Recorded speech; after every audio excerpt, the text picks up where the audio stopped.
The hardest thing when judging Ultra Sun and Ultra Moon is ignoring the potential a follow-up game to last year's Sun and Moon had.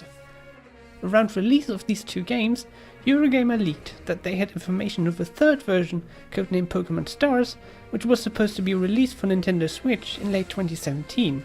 Knowing this, it's easy to understand the immense disappointment of people when Ultra Sun and Ultra Moon were bizarrely revealed at the end of a trailer for Pokémon DX in June 2017. From then, people were either confused or excited about what this new pair of games would bring with them, even though they were to be released only on the 3DS. We could get more Alola forms, we could get more Mega Evolutions, maybe a Battle Frontier, or at the end of the game we might accompany Lily on her travels through the Kanto region. Or maybe, since these aren't sequels, the story will dramatically change, maybe so that Gladion is the one who steals Cosmog from the Aether Foundation, and Lily is your edgy rival with Type Null. The potential was there to exceed Pokémon Sun and Moon, which were already really good games, but as much as I adore them, it's impossible to deny the shortcomings and faults it does have. So I was at the very least excited about these problems being fixed, and everyone now being able to enjoy an updated version of the games I already love. But now that Ultra Sun and Ultra Moon are released, it's painfully obvious how expectations weren't met and how most of the potential these games had was used in a way most people didn't expect or want. That said, I still really like these games, and I think they're more than the sum of their parts.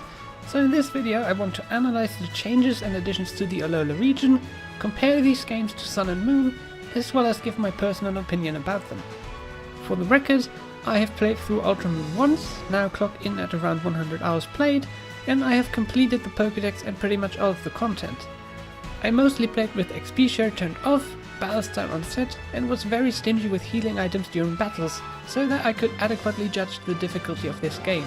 I also explored every island twice during the game, and a third time in post-game so that I wouldn't miss any dialogue or side quest.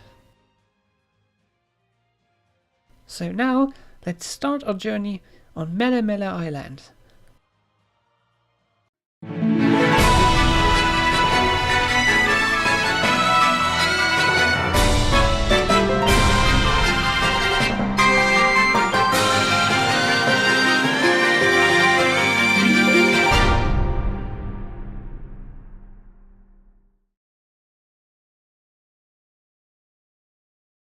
The game begins pretty much the same way as Sun and Moon, which is expected, given this is a third version rather than a sequel or something completely new.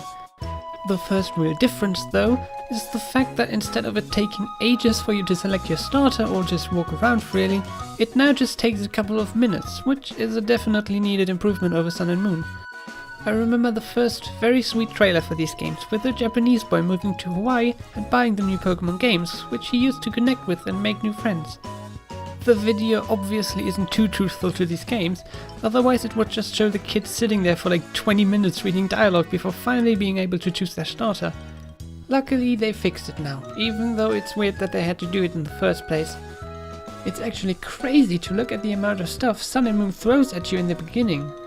You have the first cutscene with Professor Kukui calling you and you creating your character, then you have the cutscene with Lily fleeing Aether Foundation, then Meowth wakes you up, you chat a bit with your mom, Kukui comes to your house, welcomes you to the region and then tells you about himself and his travels to Kanto before finally telling you that you might get a Pokémon from the kahuna in the neighboring city. So you get your hat and bag, your mom lies to you about unpacking all the boxes in your house, then Kukui welcomes you to the Alola region again and gives you another tutorial about the Pokémon world. It's not like our character literally lives there and should probably know all this already. Then, after way too much dialogue already, you get to Iki Town where you still don't get your Pokémon, but first have to follow Lily and save Cosmog on the bridge, before finally meeting Hala and getting to choose your starter.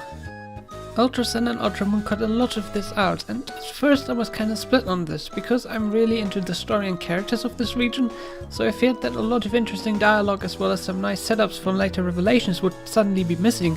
But looking through the original scenes, there is literally nothing of value lost, so I'm more than okay with this change. What I am not okay with is there still being like nearly a minute of cutscene between you being able to save and being able to check the stats of your starter Pokémon. I didn't care about Poplio's gender, but I just couldn't live with its special attack lowering nature, so I had to reset 2 times and it really wasn't fun to have to watch this cutscene thrice. I can only imagine what other people had to go through, especially because it would have been so easy to just let you save directly before choosing your starter. Moving on. Like I said, the beginning was much better paced, but the only real cuts are within the first 20 minutes or so. Everything else is still as limiting as it was before, which I am fine with, since you get to the part of you freely fighting and catching Pokémon much faster, but I can see why a lot of people don't have the patience for such a long tutorial, especially if they've already played Sun and Moon. Before we continue with the story, I want to address the graphical updates of these versions. I really like the updated interfaces, both in battles and outside. The HP bar is finally fixed and moves much faster than in Sun and Moon, and the save feature is now bound to the Y button, making it not just easier to use, but it also opens up some space in the bottom screen menu for you to use freely. Also, the camera perspectives have been tweaked throughout the game. Sun and Moon have the problem of the camera just facing down on your characters, showing only small pieces of the environment.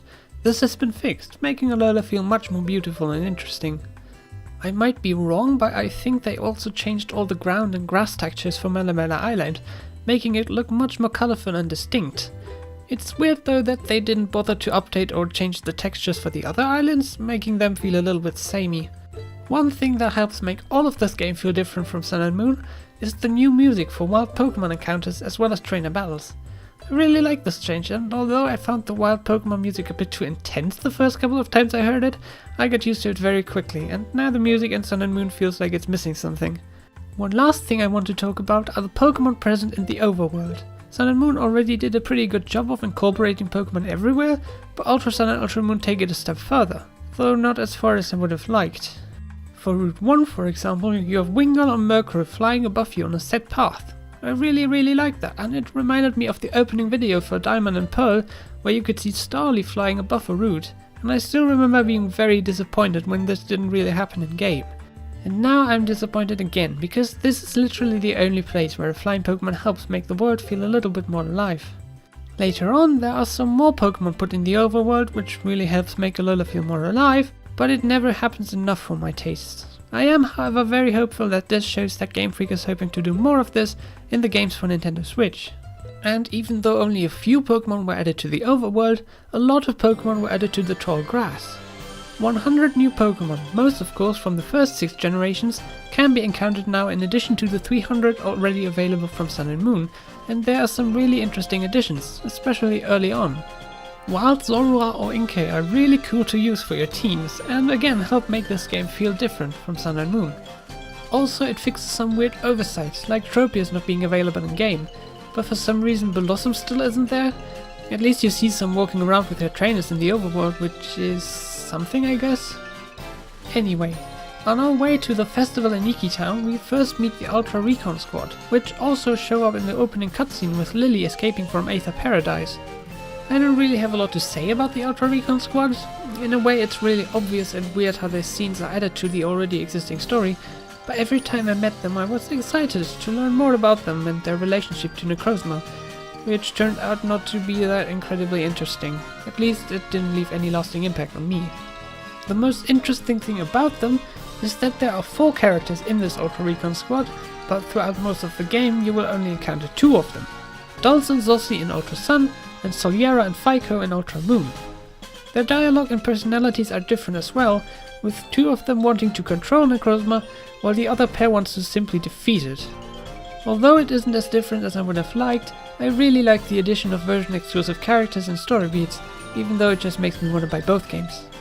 If you only play one version, however, you will not miss anything worthwhile, which is how it should be in my opinion for this version-exclusive stuff. Speaking of things not worthwhile, you can now play with and pet some special Pokémon in the overworld, which may even, in a very limited space, follow you behind, leading a lot of people to speculate that the fantastic feature from Pokémon Heart Gold and Soul Silver might return in these games. Well, it doesn't, at least not yet. I have a very strong feeling that this little feature is in fact just a test of how following Pokémon will have to work in 3D games, which will be quite different from the DS games which still use the tile-based system. Another hint this might be a planned returning feature for the next games on the Switch is your friend Hao, who walks around with his starter out of the Pokéball all the time. But you may be wondering what these Pokemon you can meet and pet in the overworld do exactly. Well, not much. Although it is sweet as hell and I was always excited to see new Pokemon to interact with, It is a very shallow feature, and the 4 different ways to interact with the Pokémon until it loves you get old very fast. I love the little story tidbits you get though once the Pokémon loves you, like getting to know their nicknames and learning more about them. It makes it at least a little bit worthwhile, but thankfully you can just easily ignore this feature and move on to the Professor's laboratory. Here you get the Rotom Pokédex. Compared to Sun and Moon, it has received a few upgrades in the Ultra versions, for better or worse. Every once in a while, Rotom will look sad. If you click on it, it will ask you a simple question or just do some weird stuff. After that, its eyes will glow, and if you click on it again, you can play Rotoloto, which will reward you with a special item that you can use to, for example, heal your Pokémon in battle, or decrease encounter rates, or heighten your chance to catch Pokémon, which is especially useful for all the legendaries you can catch in post-game. If you've played Pokémon X and Y and have used the O powers, you should already know how all of this works and how helpful it can be. Another thing Rotom does is enable you to use 2 Zap moves in one battle, although I never quite understood when and how that happens, and I never really had any use for it. Lastly, Rotom gives you little tutorials for things like the bumbling spots while fishing, or that you can use a shortcut to summon Pokerite Pokémon, which in and of itself is fine, but for some reason someone at Game Freak thought it would be a good idea to A. only have these tips start appearing in the middle of the second island, B. have Rotom literally say, "Here's where I give you advice you didn't ask for," C. only put in like 6 different tips so they repeat over and over again, and D. to make it so that these tips cover up the minimap and can't even be sped up, so if you want to know where you are real quick, which in my experience is especially helpful when surfing, you have to wait for that little shit to shut up and show you the map again. I really hope Game Freak will release a patch which decreases the amount of things Rotom has to say, or fixes this issue another way, because even in post-game it just doesn't end and makes me dislike Rotom way too much, which is sad because I still really like the idea of a Rotom in your Pokédex. Anyway, after our visit to Cookie's lab, the tutorial is almost over. Now we only have to get through trainer school.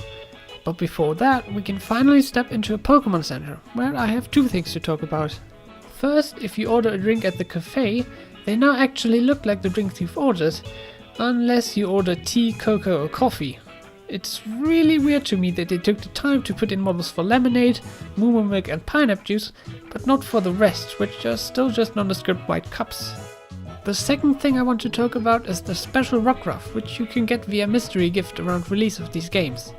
The special thing about this Rockruff is that it can evolve into the Dusk form of Lycanroc, which is the 3rd form of this Pokémon and in a way the only new Pokémon you can use while playing the bulk of these games. I know previous 3rd versions didn't even have that, but with the potential of new Alola forms, I was excited for these games mainly because of the different experience I would have playing through them with a completely new set of Pokémon in my team. But since the only other new Pokémon in forms are Ultra Beasts and Legendaries, Lycanroc's Dusk form is the only contender to make these games feel as new and different to Sun and Moon as possible, and it does a mixed job at it. Yes, it kinda looks like a reskin and slight remodel of the Midday form. Yes, its stats are nearly identical to the Midday form. Yes, it's stupid to make it event exclusive. Yes, it's stupid that in Ultra Moon it has to be 5 AM to evolve. And yes, it would have been great to see a 4th Lycanroc form as well. But I still really like it and had fun using it. In my first Pokemon Moon playthrough, I had a Rockruff in my team that I didn't want to evolve, since I didn't really like the Midnight form that much. So this was the first time I used a Lycanroc, and thanks to Dusk form's great ability and Thunderfang, plus the new exclusive Zap move, I had a lot of fun using it and it became a reliable part of my team. Speaking about the Z move, although I didn't like that I basically had to wait until the 4th island to buy the TM for Stone Edge and teach it to Lycanroc, I really like the fact that all the forms can use this move and that the time of day and the animation of this move changes depending on the form you are using. But let's get back to the trainer school. There isn't really anything interesting to say about it by going through it, although I hear a lot of people had problems with the teacher in this version. I didn't this time, but in Moon she basically obliterated me with her stupid Meowth. Coming back to the school at night, however, was just a treat. It seems that every new Pokemon game ups the ante for creepy and genuinely horrifying stuff put into these games, as if the Ghost Trial wasn't enough already. While the 6 mysteries themselves turn out to be just simple misunderstandings and coincidences, the story about the foreign girl and her Drifloon is just absolutely disturbing. I'm not sure if they changed it in the localization, and I'm too lazy to check, but the story goes something like this. A girl moves with her family to the Alola region and attends the trainer school while still learning the language and trying her best to fit in and find friends. One day a Hypno comes to school and takes the girl with it, where it presumably kills her? I mean, Hypno are not known to be kind individuals. The girl still comes to school after that, but to me at least, it is heavily implied that she is just an illusion made by Hypno to cover up its crime. Later on, the girl is seen leaving with a Drifloon, which is, as we all probably know, a death sentence. And after that she is never seen again, except by us in the schoolyard and the classroom full of Hypno's illusion. I genuinely love this side quest and the amount of care put into it, and hope that we'll see some more stuff like this in the coming games. Although Game Freak should lighten up on the dead children next time. Please? Moving on from here, we finally reach Hau'oli City, which got quite the visual overhaul.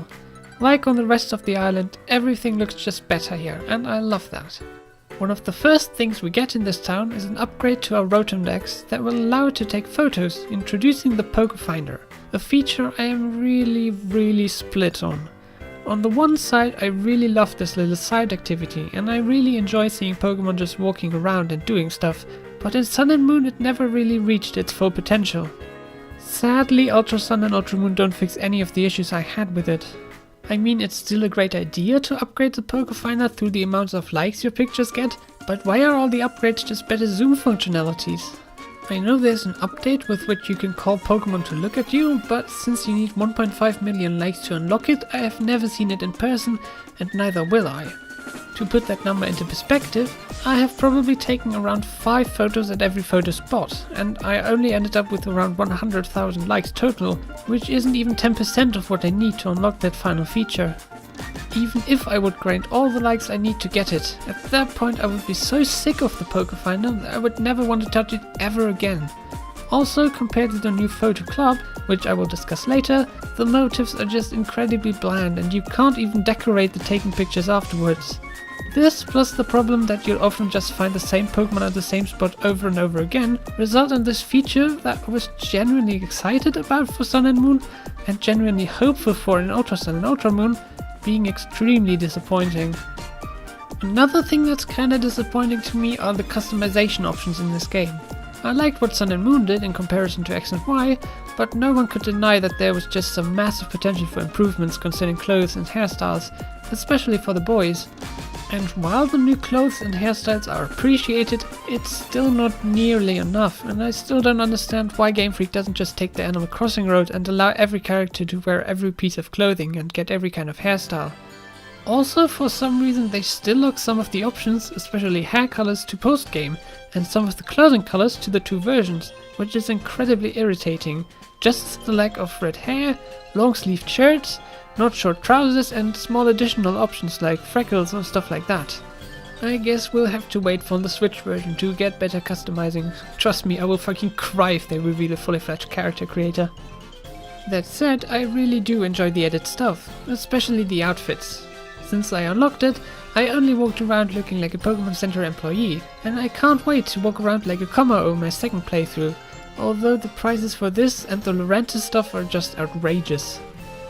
Outrageous are also what I call the people who wanted Ilima's trial to change, but thankfully it didn't, because I think it's the perfect first trial and shows this gym replacing concept off well enough. I mean, think about it. It has some battles, which even differ in the 2 versions, it takes place in a beautiful environment, you have a quote-unquote puzzle, an encounter with Team Skull, as well as an optional TM to pick up, which makes the battle against the total Pokemon incredibly easy, at least in Ultra Moon. So, after getting your first Dead Crystal and being taught how to use them, Lily and Cosmog get separated in the Melemele Meadow. A small change, besides the new encounter with the Ultra Recon squad, is that Navi now takes off into Seaward Cave, which therefore is no longer hidden. I like this change because I imagine a lot of people missed this place when they were first here. Going through this cave helped counter the feeling that you can't explore anything on your own during the first 10 hours, which simply isn't true. Also, I like that it's now much colder in this cave, making it a bit more unique, especially because you can catch Smoochum and Seal quite early, and as an avid ice Pokemon fan, I love having easier access to ice types, although any Pokemon other than the Jinx line would have been preferred since you don't have direct access to Seal. Next up is the Grand Trial with Hala, who hella obliterated me like 6 or 7 times before I could finally beat him. With another Z Crystal as well as Taurus' cell phone number earned, Hal wants to meet us at the Alola Photo Club in Holy City, which introduces this cute new little feature. A lot of people made fun of this addition, but I personally really enjoyed myself taking pictures of my team, although I am not nearly crafty enough to take pictures that are as hilarious and smart as some you can already find online. That said, this is not a photo mode comparable to, for example, Super Mario Odyssey. It's way too restrictive for that, but I feel that the team is using this feature as a kind of test for a fully fledged photo mode for the Pokémon game on the Switch. One bit of criticism I have is that the first time you take a photo, it only lets you use the simplified mode to do so. At first I was kind of confused and disappointed about so few options, so it's weird that they decided to do this, instead of showing off all the options from the beginning. Before we leave Mele Mele, I want to talk about some smaller things. It's great that you can now get Flyinium Z directly from 10 Carat Hill, and when you take it, Kahili will show up and show you the little dance. I like that you meet her before the Elite Four now, and I really enjoyed her being teased all the time, even in the demo vision to Sun and Moon, which made finally meeting her really cool. But on the other hand, this scene just feels incredibly random and weird, and it would have been better to meet her again at the hotel on Okala or somewhere else during the main game. What doesn't feel weird or out of place are all the other new side quests added to this game. Sun and Moon started this with some smaller ones like the unruly Tauros on the farm, or the people asking you to catch specific rare Pokemon for them, but Ultra Sun and Ultra Moon turned it up to 11. In Holy City you get to solve a mystery about a stolen nugget, in High City you help some old friends get back together, in Paniona Town you rescue a Vulpix from Team Skull, you can attend a Pikachu wedding, can help out 2 Pyukumuku who are in love, or catch the notorious Ditto 5. The variety and hilarity of these side quests is just fantastic, and although it would have been great to have a journal to keep track of them, I love them all, especially because they help make this world feel much more alive. Lastly, there are a lot more books to read all over Alola, some of which can get really involved. In the trainer school, for example, you have kind of a choose-your-own-adventure story. In the Game Freak office you have a book determining what kind of video game developer you might want to be, and there are a couple of Pokemon personality quiz books which are frighteningly accurate. I'm apparently a Poplio, which is hilarious. Alright, we've had enough of Mele Mele Island, but I wish there was a way to get to Okala without having to get on Professor Kukui's yacht. Luckily, the developers have added just the feature for that. When I first saw Mantine Surf in the trailer, I was blown away by how cool it looked, though I felt there was something missing. That something was missing from the game though, but from the Western trailers which only showed off the tutorial or other areas without all the obstacle Pokemon which don't just make the seal feel more alive, but added a lot of fun difficulty to Mantine Surf. If you were still doubting that Tentacool are a pest, this minigame has you covered, and if you were disappointed by the size of Wailord in battle, the sight of one of these giants jumping through the waves is not just magnificent, but also incredibly horrifying, since you want to score a lot of points during your trip from one island to the next. The more points you get, and the more difficult the surf course was, the more BP you'll get, which you can use to buy items or learn useful attacks from the new move tutors. But how do you get points while surfing?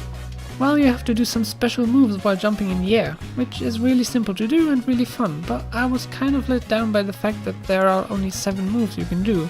5 regular ones, one that happens when you fail a combo, and a secret one you'll get once you've beaten the high scores from all 4 beaches, alongside a special Pikachu that knows the move Surf, which is nice I guess.